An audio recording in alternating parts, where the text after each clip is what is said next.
computer. Right, so we are recording. So welcome everyone to What's Wrong with Me, our first live event panel from Human Health Project. And before we get started, I'm going to go over some Zoom ground rules. So if you could please stay muted unless you are speaking, that would be very much appreciated. If you are speaking, make sure to unmute yourself, and you're welcome to turn your video on and off as you please. Also, please make sure to save any questions for our panelists until the end.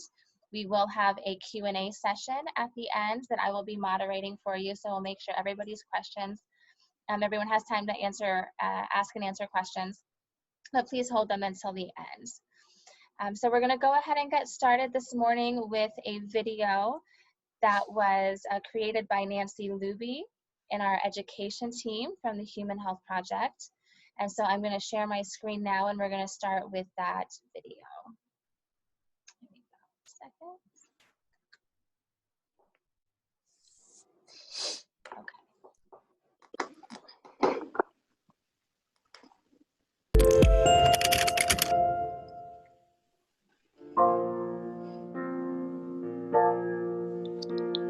At one point or another, we've all asked ourselves, what's wrong with me?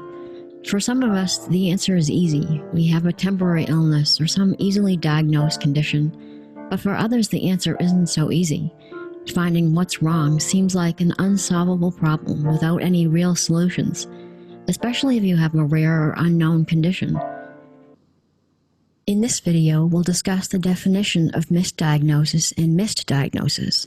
We'll also look at why these situations occur, the consequences, and what you can do to help your healthcare team give you an accurate diagnosis. There's nothing as frustrating or discouraging to a patient than experiencing a set of symptoms and not being able to get an accurate diagnosis. A misdiagnosis is when your doctor tells you that you have some illness, disease, or condition, but that diagnosis turns out to be incorrect. In this situation, the patient could possibly be given the wrong treatment. For instance, a doctor might diagnose someone with chronic bronchitis when they actually have something more serious, such as lung cancer. A missed diagnosis, also called failure to diagnose, occurs when there is no name or explanation given for a set of symptoms and no diagnosis is made. Usually this means the patient does not receive any treatment. An example of this is when a doctor gives the patient a clean bill of health while the patient is actually suffering from a disease or other medical condition that continues to get worse. One study conducted in a high-income country found that approximately 5% of adults experience diagnostic errors in outpatient settings each year. Over half of these errors had the potential for severe harm. The researchers suggested that this was likely to be an underestimate, and the rate of diagnostic errors in low-income countries may be even higher. Sometimes a set of symptoms cannot be diagnosed by a physician. Common reasons that this may occur include symptoms are vague or hard to identify. The body system causing the symptoms may not be evident. Multiple health conditions could complicate a diagnosis. For example, individual symptoms may be caused by separate health issues. Some conditions do not have tests to identify them definitively. Conditions are ruled out too quickly when the patient does not fit the typical profile or their symptoms do not follow the typical pattern. Some conditions are so rare that doctors may not have any experience with them. And lastly, a new condition may not have been discovered yet, while there may not be a name for it. When a physician is unable to find a reason for a patient's symptoms, they may look for other explanations.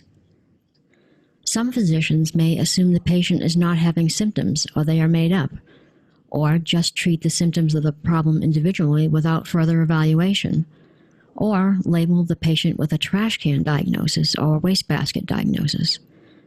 A wastebasket diagnosis is a vague or fake diagnosis that may be given to the patient when a doctor doesn't have a diagnosis, or when no underlying pathology can be proven through labs, radiology, or testing.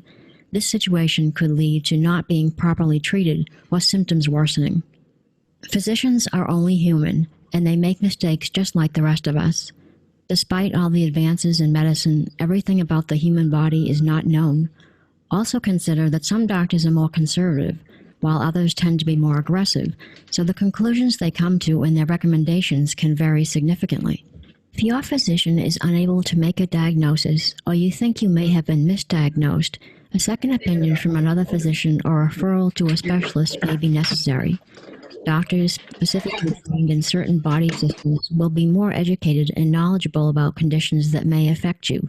This could be particularly important if you are dealing with a rare condition or disease.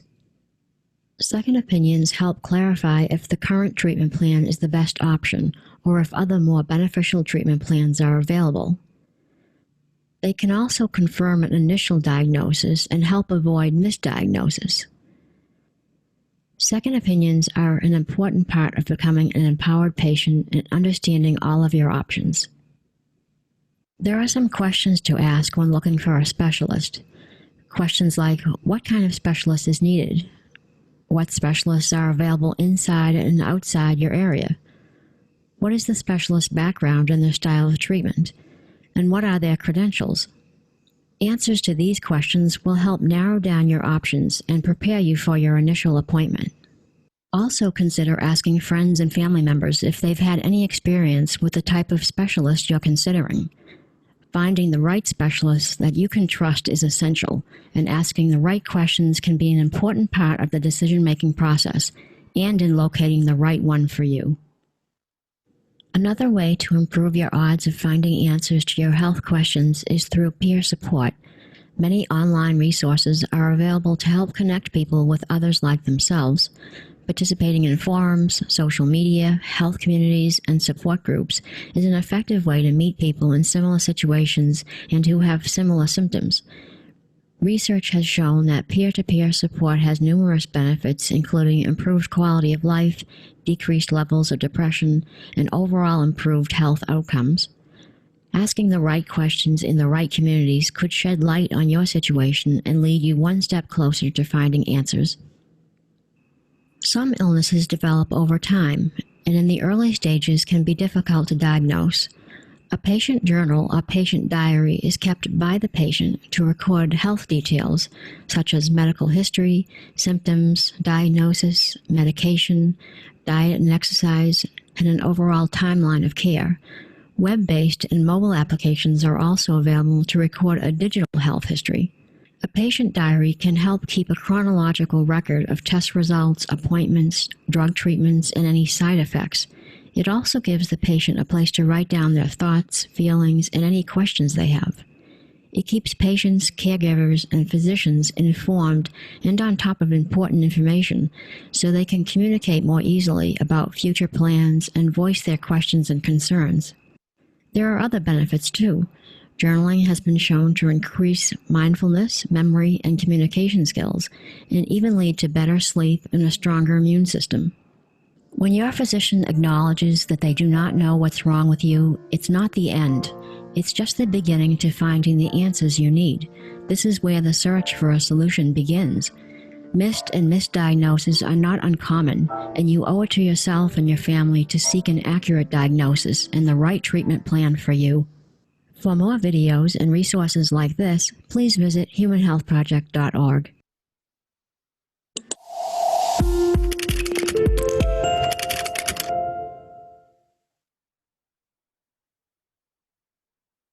Oh, okay. So I am now going to turn it over to the founder and CEO of the Human Health Project, Phil Harrington, and he's going to introduce himself as well as the other panelists.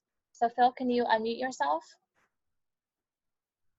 That's done. Thank you so much, Taryn. Thank you so much for setting the panel up, and welcome everybody. And thanks so much to the panelists. We're going to begin with the panelists just giving a brief introduction to themselves before going into a longer story from their background. So we're going to start off with Sabina, who is somebody who's had lupus for many years. So could you give us a 1-minute intro or so, Sabina, to yourself? Hello, my name is Sabina, and I was diagnosed with systemic lupus, or SLE. I was diagnosed with in 1988. So I've had lupus for about 32 years. I'm born and raised in Los Angeles. And yeah, I can go into further detail with later on. But yeah, that's a little bit about who I am. Thank you. Thank you so much, Sabina. And Andreas, would you give us an intro on yourself? Sure. Welcome everyone for the HHP Health Project. My name is Andreas Reif. I'm a rheumatologist and a pediatrician. I practiced in Los Angeles for the last 25 years. Saw lots of lupus patients throughout my career.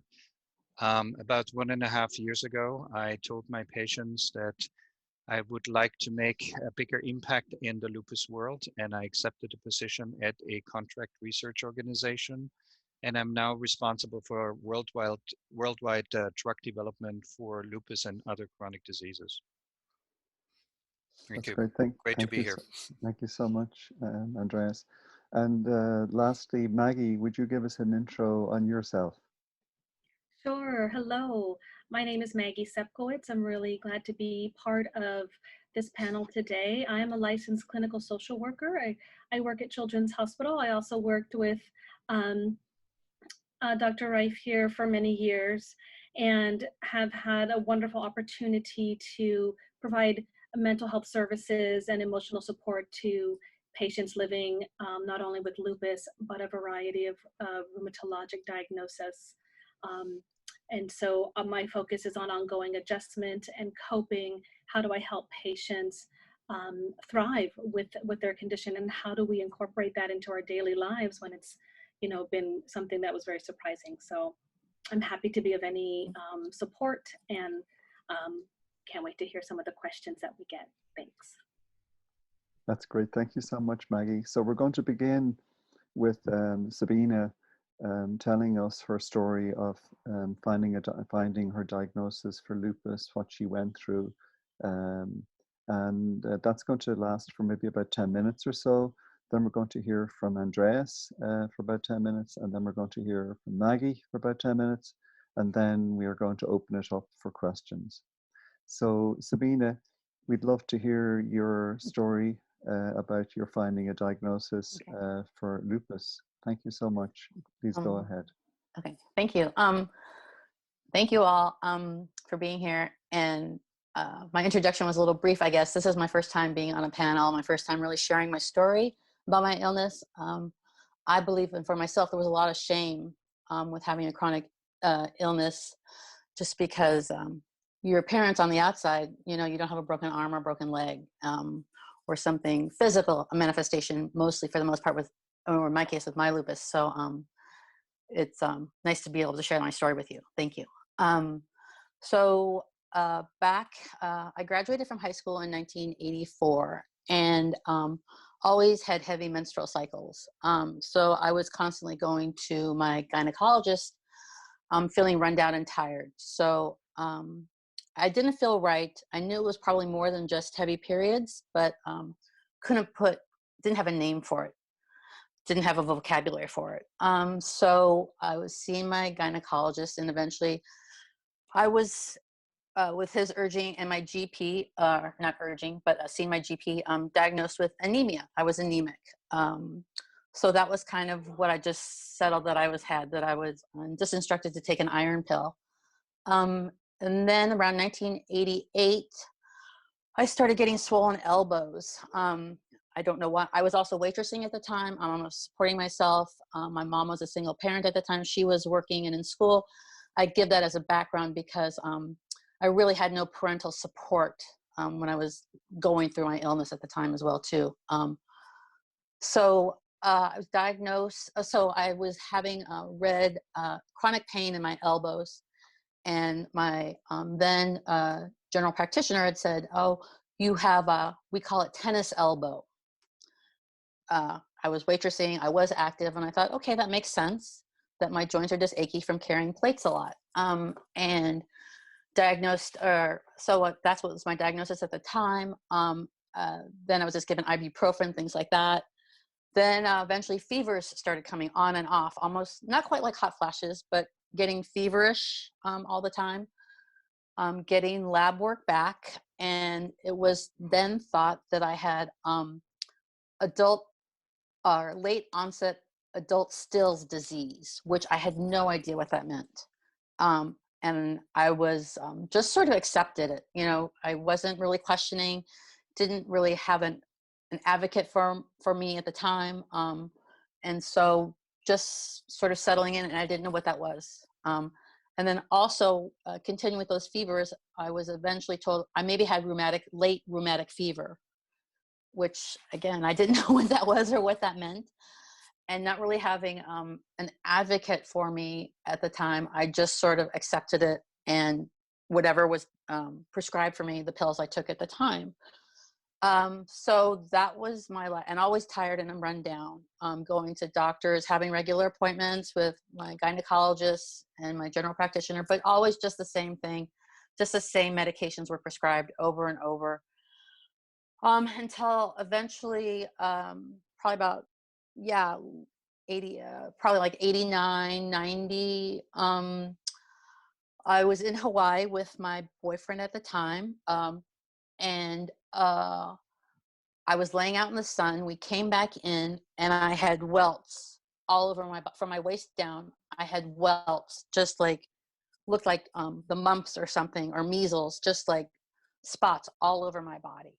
And I had nothing on my head at the time, no bumps or any rash on my scalp or on my face, but just from my belly button down, just tons of rash everywhere, like I had eaten something. And that's what I thought at the time. I had eaten something wrong. And so we flew back from Hawaii. I went to see a doctor, and I was admitted into the hospital. Now, this was during the time of AIDS as well. The AIDS epidemic was rampant at the time, and it was still called GRID, I believe, at the time too. But when in the hospital, and even prior to being in the hospital, I was asked how many sexual partners I had, if I had been around any gay people. And that made no sense to me whatsoever. And it was just, looking back, it was horrific at the time. A lot of the questions I was asked, and how prejudiced they were about me being around gay people, or had I slept with people that were bisexual, or anything like that. It was very humiliating. And again, I didn't have any parents around me or with me at the time to support me. And so it was just pretty much on my own. I was dealing with all this, and it was very eye-opening and sad. And I didn't question, because doctors always knew better. And that's what I was told. I was in the hospital, and prior to getting prior to being in the hospital too, and prior to having a boyfriend, I was always asked about my sexuality and how many sexual partners I had. I was a virgin at the time, and so it was really shocking to me that the way I was treated was not so great. And all my doctors were males. It was kind of misogynist at the time, back in the 80s. A lot of my doctors, now looking back on it, I can see how judgmental they were of me, who I was hanging around, the type of people I was hanging around, how many sexual partners I was having. I must have been loose. Was I pregnant? How many had I had abortions? Things like that had no relationship to what my disease was at the time, but just kind of just not very helpful with my diagnosis, I believe. So I'm in the hospital with my disease, and I notice that in the hospital, I'm getting all plastic trays and plates. Doctors and nurses are coming into the room with almost the way they are now, with PPE. And when I finally went outside to go use the outside bathroom, I looked at the sign on my door, and it said must wear masks, gloves, disposable everything when seeing this patient, including the people who were visiting me too. And so that was a real eye-opener to me too, that I was contagious somehow. And again, I wasn't told what it was that I had that was contagious, that was so horrible. It was just, yeah.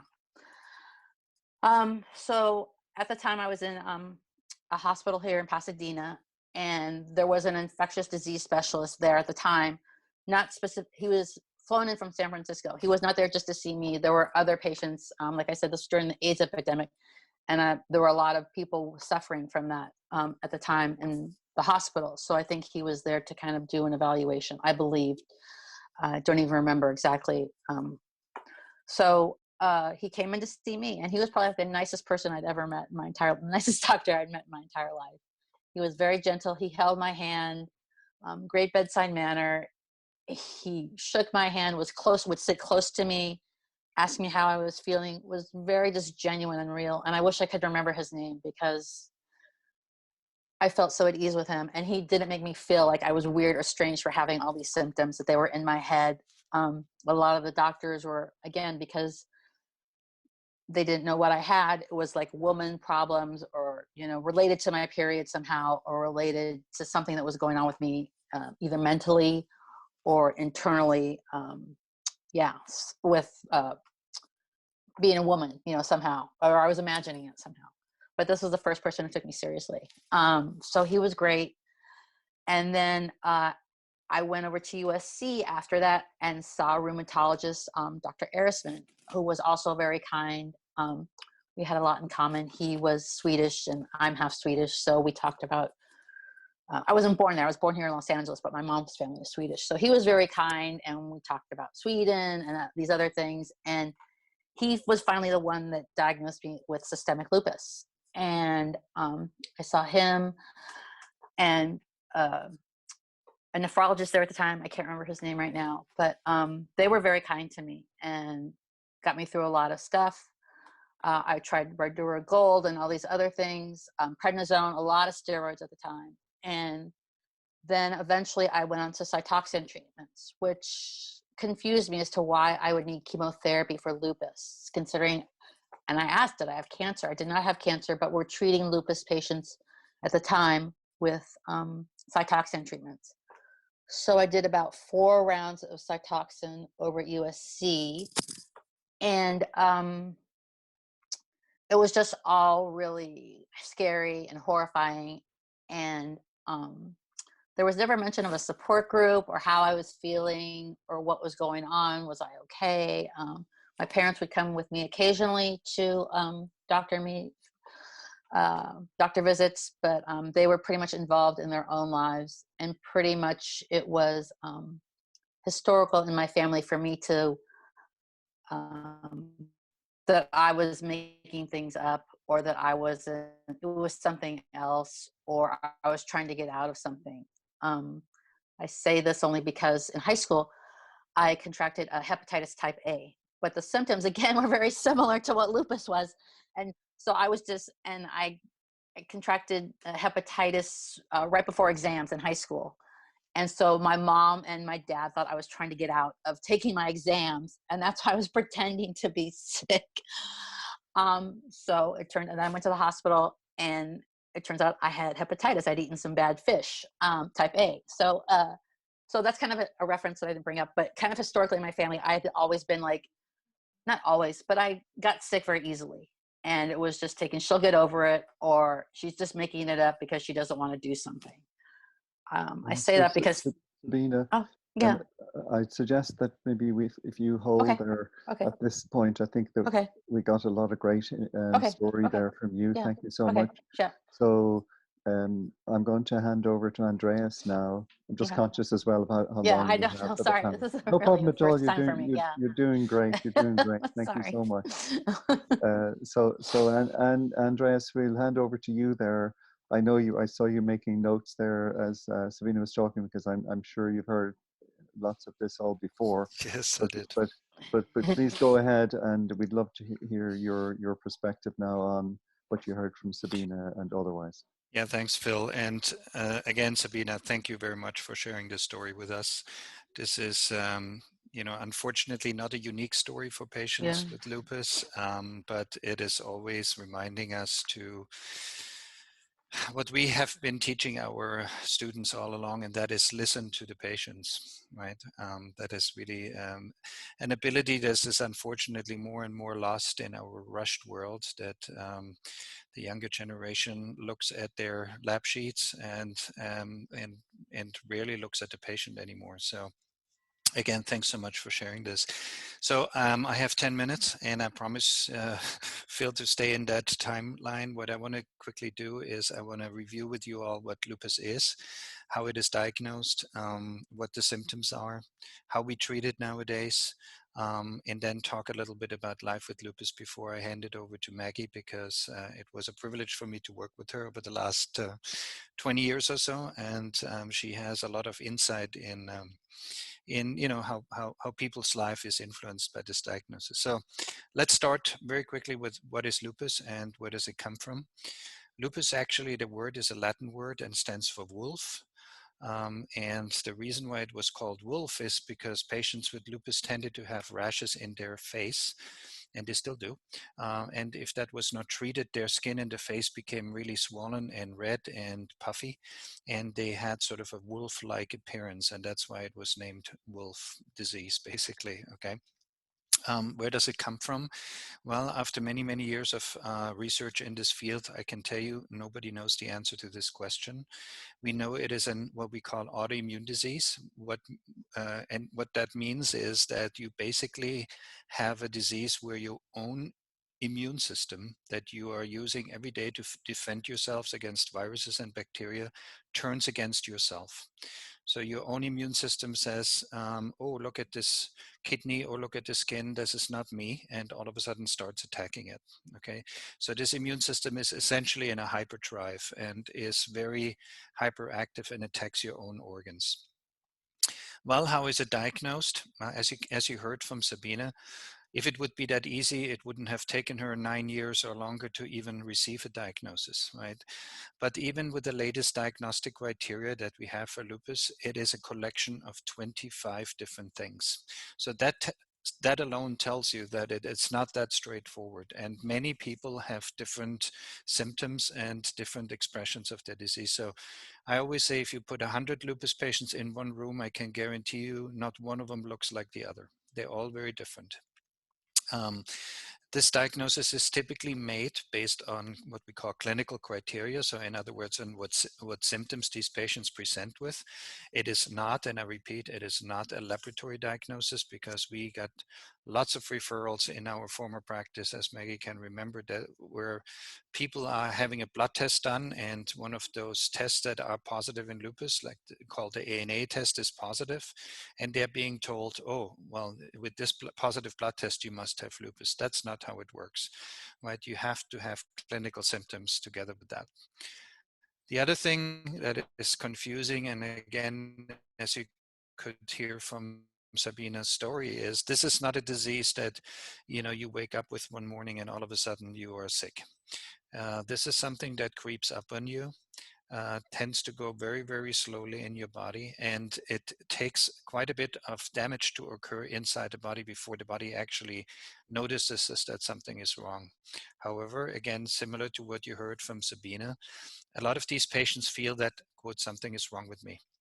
Even though they may not have swollen joints or rashes in their skin, on their skin, or whatever it may be, they know something is going on. And then again, that's where doctors need to be sensitive and listen and look very closely, because again, not always you see the symptoms right there and then. So what do we do with patients like Sabina? Well, as I said, it really kind of depends on what type of symptoms these patients have. Some patients are luckier than others. We see involvement of critical inner organs. So for example, the kidney or the lungs, or sometimes even the brain. So depending on what kind of organ is involved in this disease, we tailor a very specific treatment regimen for these patients. Some patients, again, may have only a skin rash, so they can get away with maybe a topical skin cream or some milder anti-inflammatories. And again, others with critical organ involvement may require something like chemotherapy, as Sabina told us about.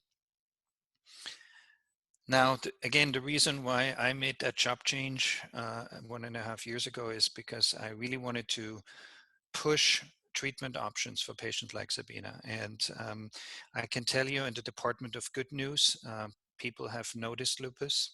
It used to be poo-pooed a little bit over the last 20 or 30 years. And basically, it was labeled, this is such a rare disease, why would we care? Pharmaceutical companies realized it wouldn't make a lot of money developing drugs for lupus because there was not a huge market. And so it was simply not on the top of the list of diseases. And it was certainly not as sexy as cancer, where people were dying.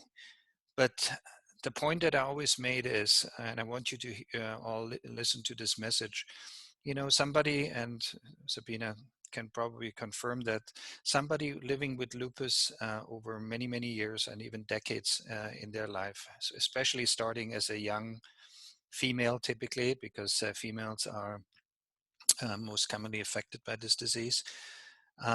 They live with a chronic disease for many, many, many years, and that impacts their quality of life substantially. And it's not just about, taking pills or feeling bad or dealing with the symptoms of the disease, but it impacts the entire life of the patient, from the education, from the inability to participate in activities. When your friends go out and you feel bad, you may not be able to participate because you're sick. From being sort of isolated because, oh, look, she has a rash, she must have something infectious or contagious, right? Stay away. These kind of things is what's going on now.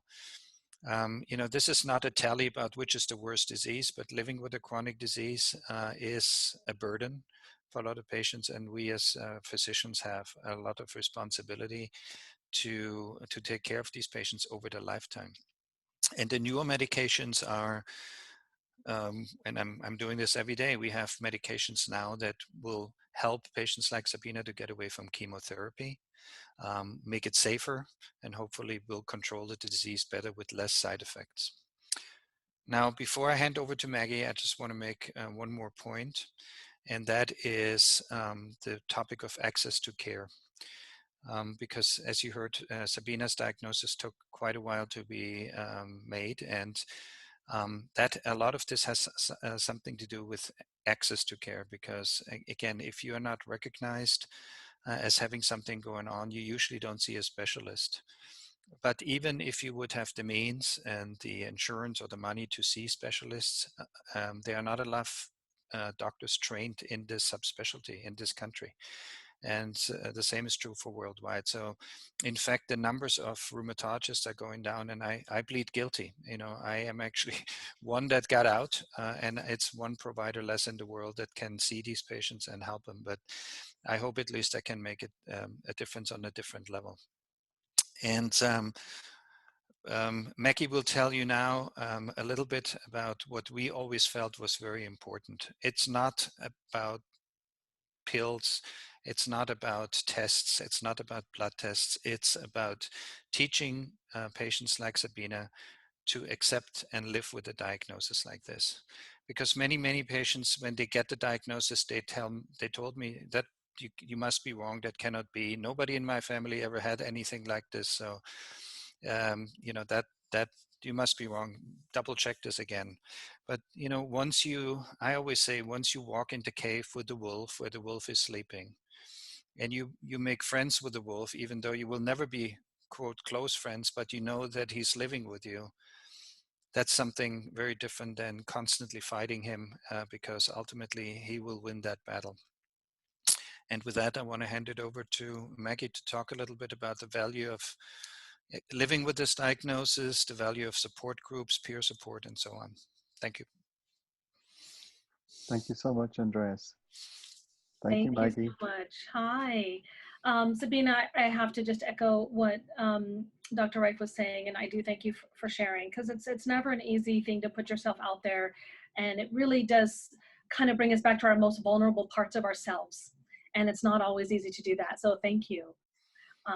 And what really resonated with me are a few things. I'd like to talk about just a few themes that came to my mind as I was hearing everyone speak, because the whole point of this particular session today is really engaging one another. So I'm hoping to leave a little bit more time for questions so that we can start a dialogue. because that really is some of the most healing aspects of finding that support, I feel, and in my work with patients and families. So what resonated with me a lot with you, Sabina, is this timeline of diagnosis, and we hear that so much with so many patients with chronic illness, and in rheumatology especially. And when I talk with patients, it's as if you're in this continual state of trauma and stress and heightened emotion, which I'm sure a lot of patients can kind of acknowledge and relate to. And so I think the most important part of what I do is, and I just sit with anyone where they're at, because I think the biggest step right at the beginning is believing people in their symptoms and believing their story and their truth. Because like you said, well, you must not have that. It must be something else, or maybe it's this, or maybe, it's really not about that. It's about sitting with a patient and a family and acknowledging and believing their truth, and then moving from there. It comes about digesting that information. It doesn't just happen with one conversation. We continually have to talk about it and process it, because I think that's the healthiest way to move through it, to try and find, okay, well, this happened, and now how do I live my life? And how do I get back to my routines? And how do I do these things that I love to do? Because all of a sudden we have these ideas in our mind, and whatever picture we imagined our life to be has now shifted. And now we have to kind of shift accordingly with that. But we don't want to take all that away from someone. I never want this diagnosis or a diagnosis to become something that, everyone is, per se. We talk about how do we find connection and support. So I love this idea of peer-to-peer support. We have done that a lot in our clinic before with Dr. Reif, and we call them our patient ambassadors, and we connect families and we get them to talk with one another and acknowledge. And a really even larger project that we've been very proud of is our support and education groups that we developed. Now we're coming into our 11th year, for patient support groups for pediatrics as well as parents. So patients are just with patients, parents are just with parents, because it impacts all family dynamics, right? All aspects of a family. And so we have had patients who have been with us for that long, and they come and they talk and they reflect.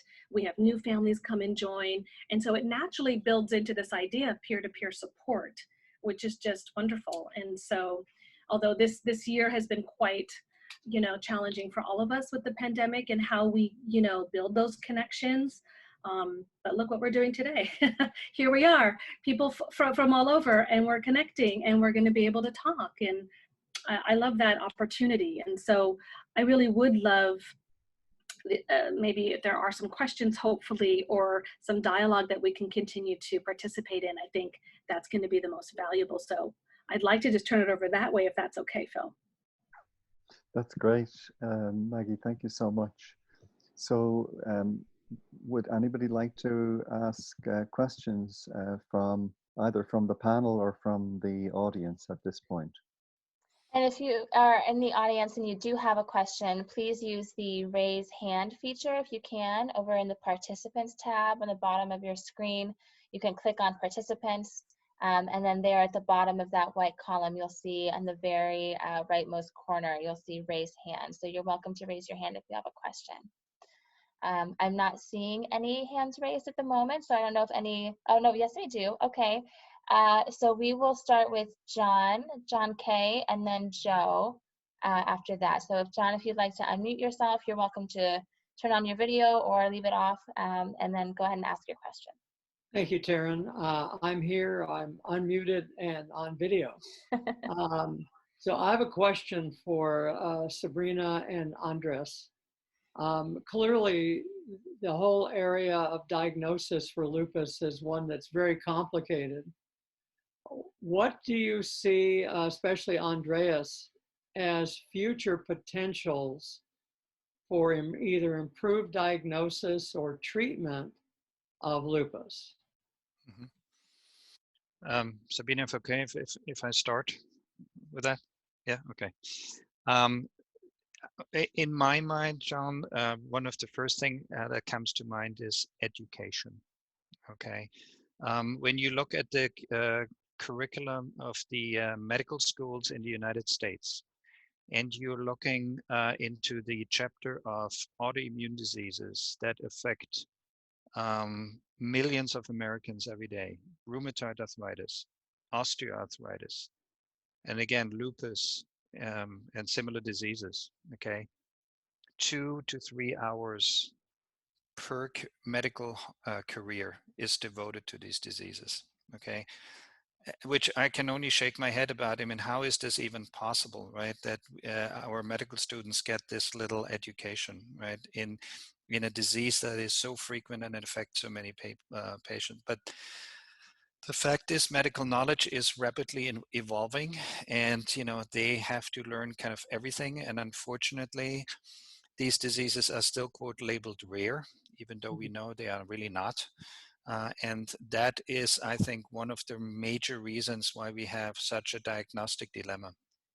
But again, even then, I would say if you have, I know people always say that doesn't exist, but if you have a common sense as a physician and you notice that something is wrong, okay, if we would have access to subspecialists or more easy access to subspecialists, I think this whole delay in this entire journey would certainly be much shorter, and these diseases would be recognized. And one thing I can tell you, and that ties into your question about the therapies, one thing that we have learned over the last 50, 60 years with these diseases and having better therapies available for patients like Sabina is that the sooner you treat a disease like this, the better are these patients doing.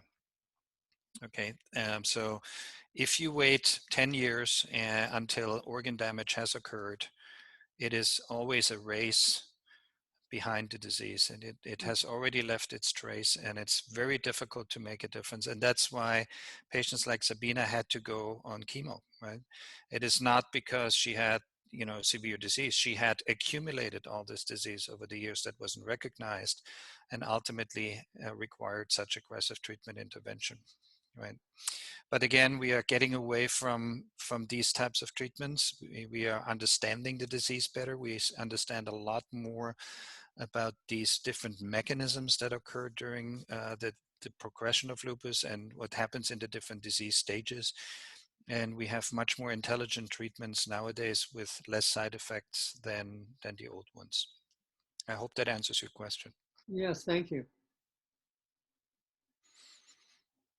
And then Sabina, did you want to say anything about that? I would, just being a woman, I would say, if somehow, and I know medical, it takes a long time to be a doctor, but if some way gynecologists could partner with rheumatologists, or in some, since it tends to be more of a woman's disease, I do have a younger male cousin, was diagnosed with lupus. I say younger, he's in his 30s. I'm 54. So I would, whatever kind of partnership can be made with that. I don't know how realistic it is. Also, I don't know if it's even a reality or not, but because women exhibit these symptoms, and maybe the gynecologist can partner with like rheumatologists or something like that, or nephrologists if they see things, or if a woman says, I don't feel right, something like that, and also social work too is also very important too, the kind of partnership. But again, I don't know how realistic it is, but that's all I'll say on that. Phil, if I can quickly say something about that, that's a very important point that Sabina is making here, and that speaks to the value of a multidisciplinary team, right?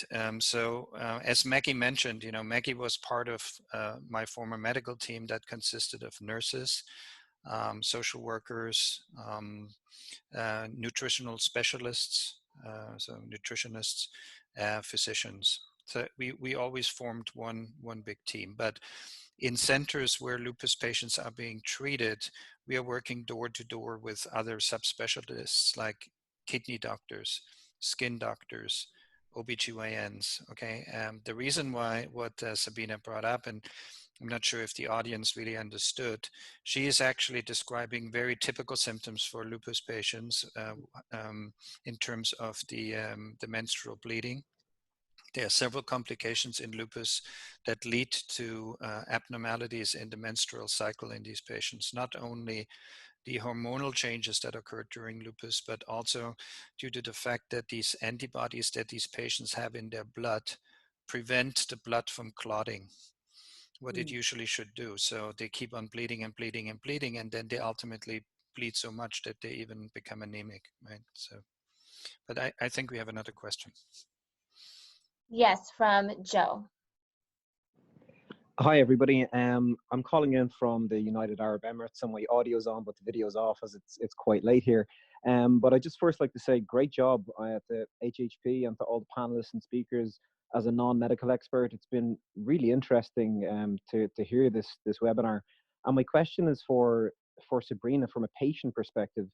I guess what I'd like to know, Sabrina, Zabina, I should say, is through so much misdiagnosis and discrimination and even despair, where did you draw motivation from? Where did you gather strength from to keep searching for the right answers and to be here today as a panelist? Thank you for that question. That's really a tough question. I've always had an inner strength, I guess. I'm an eldest of 2 children, but I guess I've been an old soul or a little adult my whole life. It was just taking the next indicated action. If I did listen to doctors as much as I could, I did get despair. I wanted to stop taking all my medications altogether. At one point, I actually did because my insurance ran out and I was off my medications for a while, which I believe fast-tracked me to going on dialysis and eventually getting a kidney transplant. But there was despair, but just inner strength and hope and knowing that it was not me. It was something was going on with me and I was going to figure it out one way or another. I can't really speak more. That's such a great question and I really wasn't prepared for that. Not at all. It's a really inspiring answer. Thanks so much, and yeah, thanks for sharing your story. Thanks. Thank you. And if I can quickly chime in here one more second, and Maggie can certainly speak to that as well. When we diagnose a patient, a lot of the things that always come up is, what did I do wrong? Right? What did I do that I got this? And you heard Sabina talk about, well, I must have eaten something wrong, or I must have been in the sun too long. They always blame themselves first, right? And that's frankly a very bad starting point, because there's really nothing you can do about this, because it is in your genetic makeup to develop such a disease, and there's really nothing you have done or you could have done differently to prevent it. So, and accepting this and then starting to live with a disease like this is really the key. And I believe acceptance and managing the disease and understanding it is as important as taking your daily pills. Not sure if Maggie has any thoughts on that, but. Yeah, please, Maggie, go for it. And I know you had a couple of other things you wanted to mention as well. I did. Thank you. Yes, absolutely. I think that's so important. A lot of patients, since a lot of our work was in pediatric, but then parents also questioning, what could I have done or what could I do? So a lot of what I talk to patients about is about how do we reframe that, right? Because we all want an answer as to why. It's a big question for through the ages for lots of different questions. And so a lot of what my work is, okay, well, let's start where you are now, and how can we reframe it for you to, let's talk about ways you could take your meds. Because Sabina, so many patients are like, yeah, no, I'm not doing this. And trying to get, like you said, you were a pediatric patient, right? And so it's hard to take those medicines, and how do we kind of build our own resilience? Because we all have them with different experiences through our lives. A lot of what I do is I circle people back. Well, what have you done when in a challenging time before? Let's think about that. Let's think about ways that we could do that. I think what also came to mind that I took some notes for myself is with patients, ask your providers, ask about who are the mental health people on their teams. They may not be assigned to a specific team, because Children's Hospital is a little bit, it's kind of designed in a unique way as far as this interdisciplinary team throughout the hospital. Not all adult facilities might have that, but my guess is a lot of hospitals do have social work support, psychology support. Ask those questions, be your best self-advocate. We have to do that for ourselves. And I'm always trying to empower people to find that voice find their voice, because you have every right to ask any question. No question's a bad one, and ask if there is support there. I want also people to think about, when you have these symptoms, when you're just having a bad day, okay, we can all have a bad day. But if your bad days are stringing together into weeks, I really urge everyone to think about that. And perhaps that is a signal to go and seek some extra help and just ask for some help. Do you have a friend that you confide in? Do you have someone that's kind of like your person, and someone that you can say, hey, I'm really having a hard time, I'm struggling. How do I, let's try and find some help. And I think that's one of the biggest obstacles, is being able to be vulnerable and say that we need it. And so I wanted to at least leave people with some of that. And also organizations, even here in Los Angeles, there's Lupus LA, but I know, there's also national organizations, international organizations. Tap into them, because a lot of times they do have their own private chat groups, Yahoo groups, Facebook. We're in an age of media here, so my guess is, just as you all found this group today, there's other groups to find, there's other places. And I would really urge you to think about that, because we don't want anyone to feel that, that's the one thing Dr. Reif and I always were like, you're not alone. Believe me, we have a huge clinic here, and we're just one of many. So let's connect you with people. So that's kind of where I wanted to leave people. Okay, thank you, Maggie. And I think we do have time for just one more question, and it's from John. Again, has another question for the panel. So John, go for it real quick. You're last up. Thanks. First and I last. was wondering if the panel could comment on how the impact of COVID-19 has complicated or influenced the work with lupus patients. Maggie, you want to start this and I can pick it up? Sure. Well, I think for us here at the hospital, a lot of it was about just everything kind of suddenly stopping.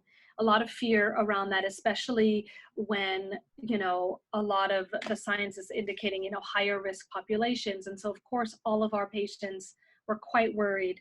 We did shift to telehealth visits for a bit, to try and help with that,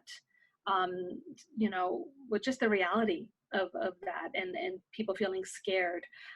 We also had to deal with people not wanting to come at all because of it as well. So it's kind of like, when we started seeing people back in clinics, we're like, okay, it's okay. We do screenings, we wear our masks. We're trying to reassure now. We have had some patients who have been diagnosed and been able to stay out of the hospital and just rest at home. And so thankfully that's been a positive for our clinic here. But yeah, it definitely has put a whole new spin on how people are dealing with healthcare and emotional kind of ways. We've had whole families diagnosed and everyone's quarantining in their house, but they've managed. They're calling in at least and asking questions, which I think is huge. And from a global perspective, John, I can tell you that I'm currently in the process of launching 5 global lupus trials, with enrolling patients from all over the world, thousands of them. And unfortunately, due to the COVID pandemic, we had to put some of these really important trials with these newer medications that I have mentioned earlier on hold, simply because some of the medical centers where we conduct the research and enroll these patients into trials have been shut down. So the whole, and you can imagine, as I mentioned, the pharmaceutical industry is already sort of semi-hesitant to develop drugs in this space because it's not a huge market for them.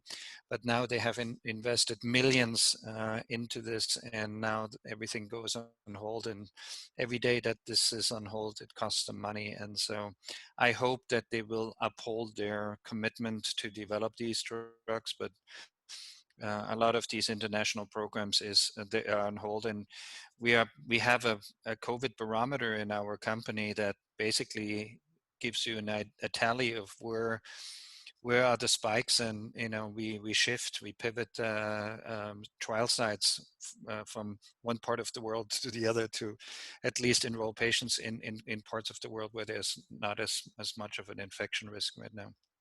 But as you can imagine, all of these medications that we do, they interfere with the immune system.